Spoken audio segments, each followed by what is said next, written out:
Hello, this is Will Faerber from Art to Ride, and today we're looking at a third submission by Liz for horse Ellie. Ellie's a 10-year-old Lipizzan mare that she's been working with for a while. In our last videos, the horse was a little inactive behind on the lunge, and she's been trying to get the horse working into a little deeper stretch and getting her a little more active over her top line, that is, and of course more active behind.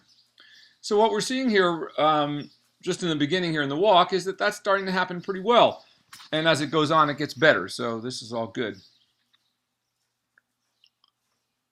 Walk here is not too bad. It could still be a little deeper than it is. And you can see there's still that little bit of hesitancy.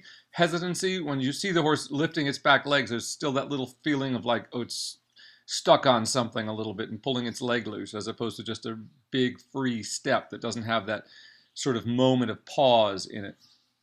But as she goes along here, she gets much, much better.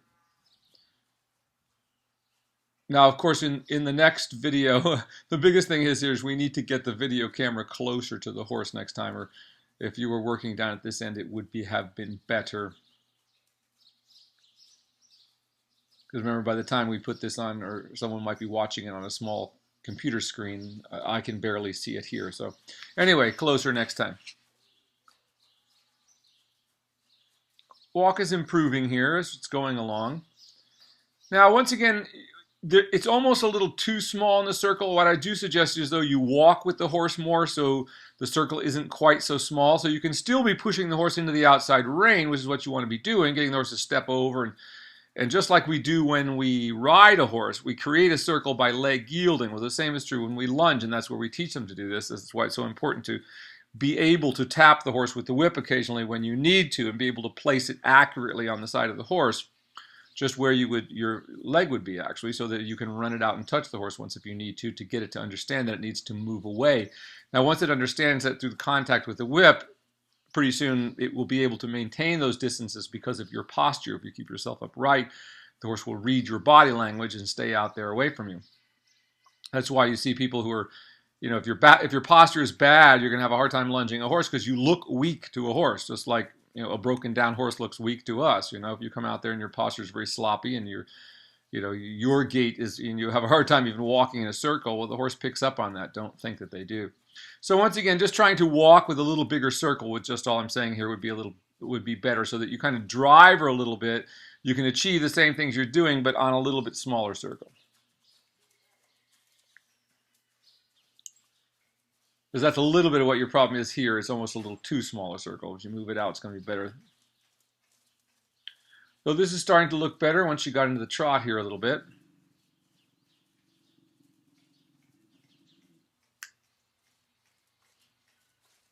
Still needs to be a little more active in swinging. But I know this gets into a much better place as we go. So once again, and that's part of what classical riding is all about, is that we don't expect the horse to just be there instantly. It's that idea that it's going to take some time to get anything that's really useful with the horse done. Excuse me. And that's the trouble with a lot of other systems, is they simply don't give the horse a chance to warm up and warm into something, So if a horse has been a little stiff and hollow, and its back has been stiff and hollow, it's going to take it a little while. As the horse gets trained, all of this starts happening very quickly. With most of my horses, if you'd see at my barn, some of the ones I show you online, is that once we've taught them to lunge, it takes literally 5 minutes each side, to get them stretching into a nice long stretch, because once again, the stretch is the only frame that the horse doesn't actually resist. And that, in other words, that it can learn to go in. I mean, no horse on its own, unless somebody has done that to it, is going to pull its chin to its chest and, lunge around like, with barely moving behind.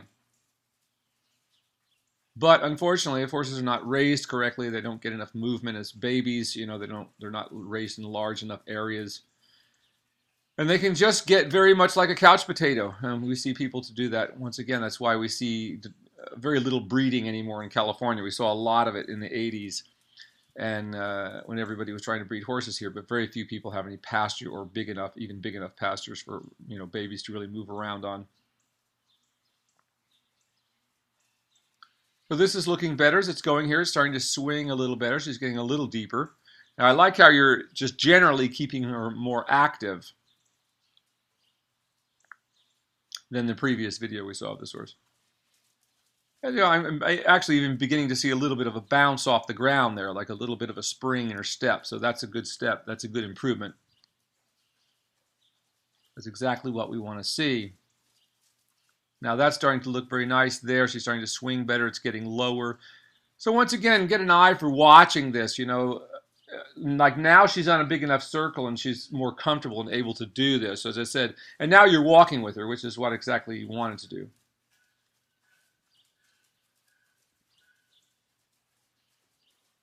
You're moving her and leg yielding into the outside rein. That looks really good. So just remember that lunging is just like riding. It's just riding a horse from the ground once you know that. I mean, the whip is your leg, and are connected to the horse with the rein, whether it be to the bit or to a shambone. I mean, not to a shambone, but to a cabochon.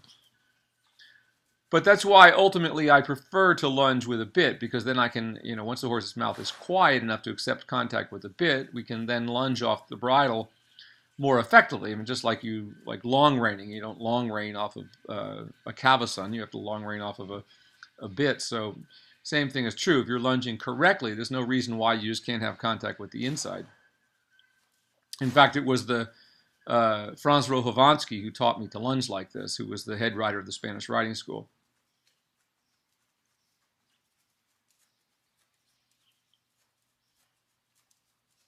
That's a better walk that she came back to after that stretch. The neck is looking longer. And once again, in our last video, we talked a little bit about this kind of horse. This is a Lipizzaner, but it's a Lipizzaner mare. And, the Lipizzaner mares have a very different neck set than the male of the species, which was always, to some degree, why they used to talk about why, like the Spanish riding school didn't use mares at all. They had only stallions, and once you get used to that too, and part of what we have to do in our modern riding, because most people are riding geldings or they're riding mares. Mares basically are built much flatter with a straighter neck. With almost all horses, the necks of the mare of the species is going to come straighter out of the neck and not have so much slope to the shoulder as the males often do. So we have to take that into consideration when we train them, and the stallions that people ride, they're very strong and they develop strength. That's why a lot of people used to like to keep their horses stallions, at least until they were in the beginning of training, and get them going so they would be able to develop more physically. But, we've started gelding animals, even dogs and cats and everything. We're spading them at a very, very, very young age these days. And I'm sure that it has something to do with their development in terms of, you see these beautiful herds of stallions, if you've ever seen the Lipizzaner stallions where they're bred, in these herds, and they look amazingly well developed, but that's part of that. It's testosterone. So we have to take time. In other words, it's going to take us more time. I see a lot of people now going to things like, trying to, help nature with steroids and things like that. But just like with people, steroids are very bad for you. They're very bad for the ultimate life of the horse. I mean, just like with people, steroids will destroy your liver, which is what happens to people men who, or women who inject themselves with steroids for muscle growth. All kinds of other bad things starts happening.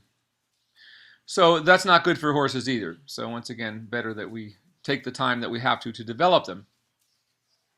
And just knowing that it is going to take a little bit longer with mares or geldings than it's going to with a stallion. So again, better walk here each time we come back. Doing a really nice job of moving the horse into the outside rein there and keeping your contact. I'm going to change directions here.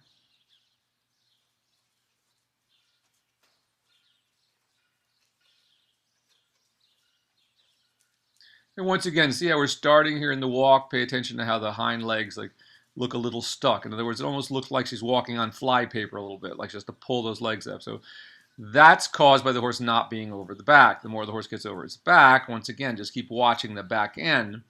If you want proof of what this does, all you have to do is open your eyes and look at the back end of the horse. And conversely, look at what it does when you see people pulling the necks of horses back in and holding against a tight rein. Look at what that does to the back end. Now, once again, much better walk. So notice right away as the horse starts to stretch into the contact a little more, the walk becomes more accurate, more active.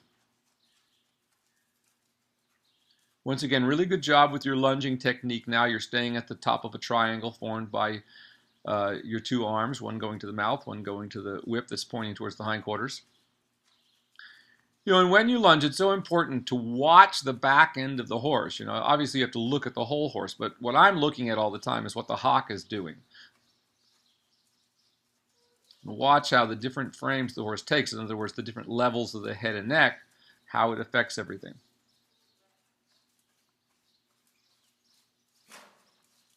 Now, you started this horse in a shambone, and I think that's a good idea. I think it will help her get the stretch. You can see that she's just still a little bit resistive to it there. Now, for lunging, it might be okay when you get to the point of riding this horse if you're going to in a shambone, but I would take that strap off from around her neck there and just let the shambone be where it wants to be, just so that it looks like it might be restricting it a little bit. So at least to get her going on this, that might be a good idea if you were out riding cross country or something in one, which I don't recommend. I recommend riding with, though I have seen many people. I was surprised how many people I saw in France in a visit there, how many people I saw riding cross country in shambones. One whole riding school that had all the horses in them all the time, and they seemed to get along quite well. But it's a little dangerous, because it does restrict the horse's head and neck. It shouldn't much. That is, it restricts to which degree it can bring it upwards, which if a horse starts to fall a little bit, we need to have them be able to have a lot of freedom to be able to lift the head and neck to right themselves. So I would be a little careful about that. When I do it, I would only ride a horse in a shambone in a flat arena where the footing is really good. And once again, I would probably take that strap off the neck. I would be more concerned about the strap interfering a little bit than I would be with whether the horse is going to step on it. Because if your shambone is correctly adjusted, it shouldn't be going anywhere near the horse's, feet or legs, just even without that strap. But once again, I think you're getting her longer and more active in this video than the last one that I saw. She's still got a ways to go in terms of stretching. She doesn't get quite as far there as we would like, but I think you're on your way to getting it. And once again, that's very normal. You see how when she starts to canter, she kind of resists that pole pressure a little bit. So really take your time with this, and some horses just adapt to a shambone like instantly. Others, I've seen others that really freaked out. That's why if you watch my video on it, say just really, really take your time and don't worry about any frame for a while. The horse just gets used to it and just gradually tighten it. And do a lot of work in the walk, which you're already doing, so that's good. So don't forget, as long as the horse is stretching in the walk, it's good. And especially if you're rehabbing horses, we have to do that all the time with horses that we can't put into a trot. So if you can get them stretching over the back, they can develop a lot of muscle just in the walk without going into the trot. Now this is looking better right here. Now we're starting to get there. So as I said, by the end of this, you get to a really nice place that's better than the last that I saw. And I think as she gets on down a little bit deeper, you're going to find her even better and better. And once again, that little bit of cantering is no big deal. That's just very normal. Horses would rather try to give you something else, than to work that little bit harder when you're working on difficult things. So that's perfectly normal. Once again, it's getting better and better as it's going. And once again, with horses that are resisting still the shambone a little bit, I come back to the walk a lot. If they'll come back and stretch in the walk, I come back to the walk more frequently.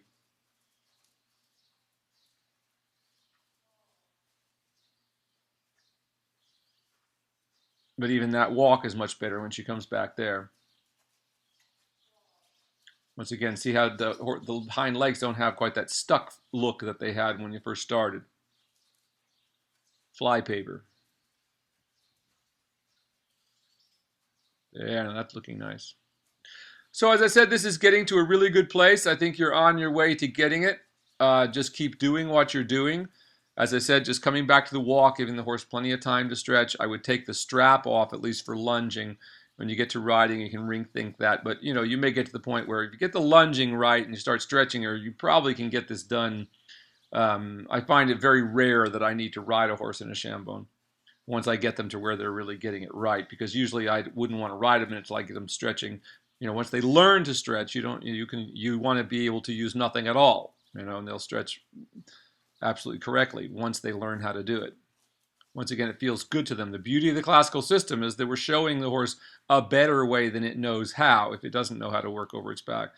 we're making it more comfortable in all the exercises, not making it so it seems to the horse like less work, if that makes sense, or it makes the work, much less invasive on them in terms of, because if a horse is hollow, it's uncomfortable with you on it. So of course it resists. Say we'll never get a horse sort of in the zone, as we say, unless they get over their backs, because they're always going to be uncomfortable, even if that's just the uncomfortableness of being out of balance, which isn't a comfortable thing. Once again, really nice here. And look how the starts starting to spring. Now, that last little bit there, she came around. That was the best. The hocks were moving in a rounder fashion. So really good. Once again, I think you're really on the right track here. I think just keep doing what you're doing. She's got a ways to go of getting deeper. And when you get that, then go back to the riding work. And you probably won't need to use the shambone when you ride, so I wouldn't be too concerned about that. If you do, then maybe try that strap thing. But for now, take that off. Very great job. This is Will Faerber from Art to Ride. Look forward to seeing you next time.